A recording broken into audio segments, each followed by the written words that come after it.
साथियों, धम्पद में भगवान बुद्ध ने कहा है, न पुगंदो पटिवात बेती न चंदनन तगर मलिकावा सतंच गंधो पटिवात मेती सब दिशो सब पुरुषो पवाती।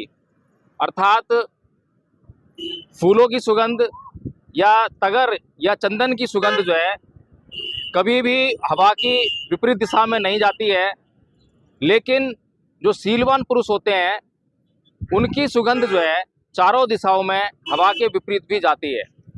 तो भगवान बुद्ध का धम्म जो कि शीलों पर आधारित धम्म है, उसकी सुगंध भारत से निकलकर पूरी दुनिया में गई और पूरी दुनिया ने भारत के बौद्ध धर्म को अपनाने का काम किया और पूरी दुनिया ने उनका लाभ उठाने का काम किया।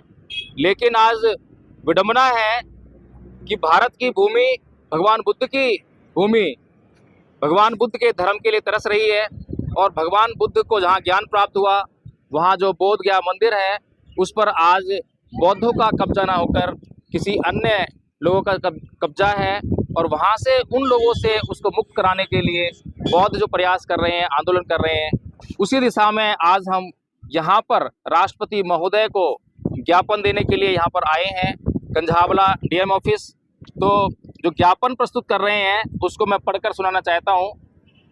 विषय है, भारत के संविधान के प्रावधान अनुच्छेद 25 से 30 तक ईमानदारी से लागू करके बिहार के गया जिले में स्थित महाबोधि बौद्ध महाविहार को द बोध गया टेम्पल एक्ट 1949 के प्रावधानों से मुक्त करके बौद्धों की उचित समिति को सौंपने हेतु भारत के राष्ट्रपति के प्रतिनिधि के माध्यम से महामहिम राष्ट्रपति को धम्पद संघ द्वारा ज्ञापन पत्र।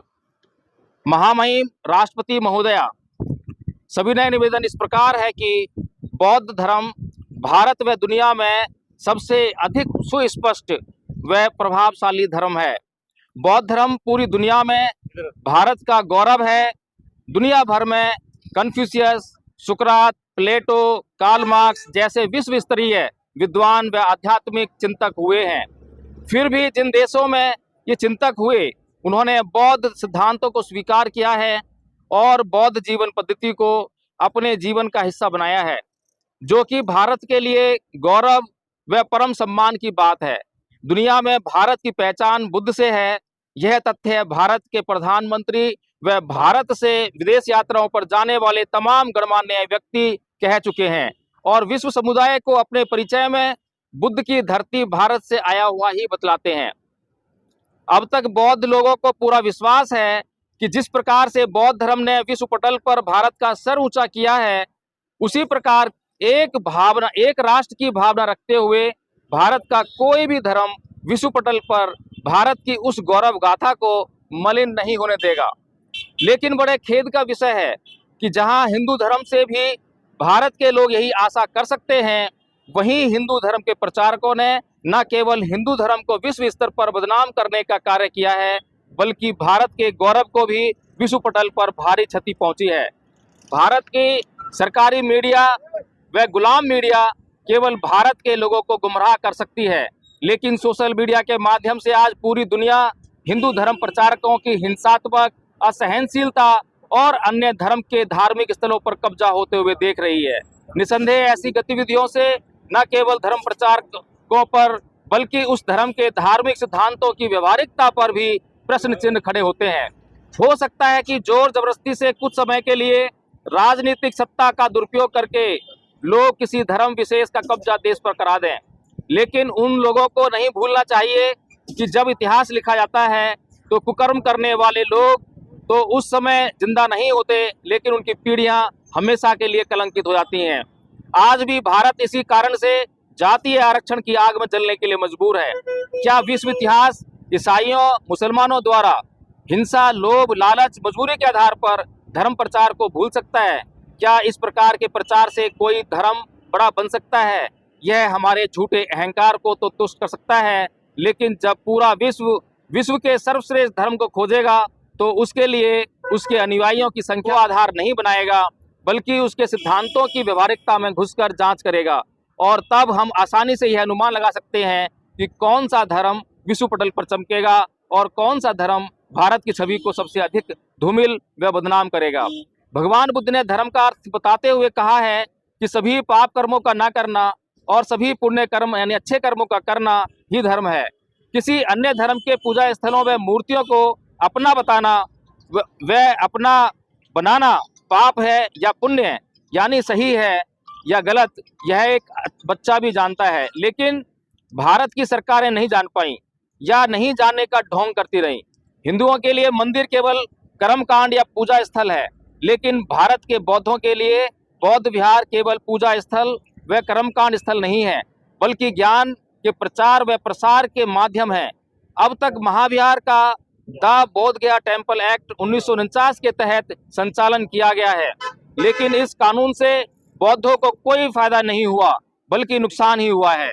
बौद्धों की संख्या में कोई वृद्धि नहीं हुई है। बाबा साहेब डॉक्टर भीमराव अंबेडकर के धर्मांतरण में लाखों लोगों ने एक साथ धर्मांतरण किया था। अतः भारत में बौद्ध धर्म का प्रचार उसी गति से महाबोधि मंदिर के माध्यम से किया जाना था, लेकिन भारत की केंद्र सरकारों और बिहार की राज्य सरकारों पर यह बदनुमा धप्पा लगा है कि इन्होंने भारत में ना तो बौद्धों की संख्या ही बढ़ाई है और ना ही बौद्ध धर्म के प्रचार प्रसार के लिए जरूरी कदम उठाए हैं।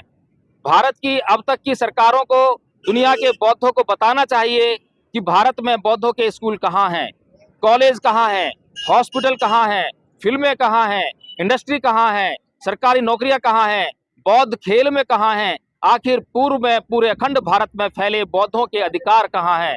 अगर द बोध गया टेम्पल एक्ट 1949 का बौद्ध धर्म, उसके अनुयायियों और उसके प्रचार प्रसार से कुछ लेना देना नहीं है, बौद्धों के विकास से कोई लेना देना नहीं है, तो इस कानून के द्वारा सरकार को इस महाविहार का प्रशासन अपने हाथ में रखने का कोई अधिकार नहीं है। इससे बेहतर तो यही है कि भारत की सरकार और बिहार की राज्य सरकार बौद्धों को उनके हाल पर छोड़ दें। अगर सरकारें बौद्धों का कुछ भला नहीं कर सकती हैं, तो उन्हें बौद्धों के नाम पर महाबोधि विहार से दान के रूप में विदेशी धन उगाकर बौद्धों का बुरा करने का कोई अधिकार नहीं है। विदेशी बौद्ध श्रद्धालु महाविहार में दान बौद्ध धर्म के उत्थान के लिए देकर जाते हैं, ना कि हिंदू महंतों के पेट पालने के लिए।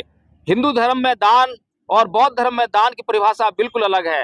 हिंदू धर्म में कर्मकांड कराने के लिए पुजारी को दक्षिणा दी जाती है। यदि दक्षिणा ना दी जाए तो कर्मकांड नहीं करते। हिंदू पुजारी एक गृहस्थ होता है और अपने परिवार का पेट हिंदू कर्मकांड करके ही भरता है। यदि पुजारी के परिवार को पालने की व्यवस्था मंदिरों में बंद हो जाए तो एक भी पुजारी मंदिर में दिखाई नहीं देगा। वहीं दूसरी तरफ बौद्ध विहार बौद्ध भिक्षुओं के शरणगाह स्थल होते हैं। बौद्ध भिक्षु कभी भी एक गृहस्थ नहीं हो सकता। बौद्ध भिक्षु कभी शादी नहीं कर सकता। शादी करने पर बौद्ध भिक्षु का जीवन बौद्ध भिक्षु को त्यागना पड़ता है।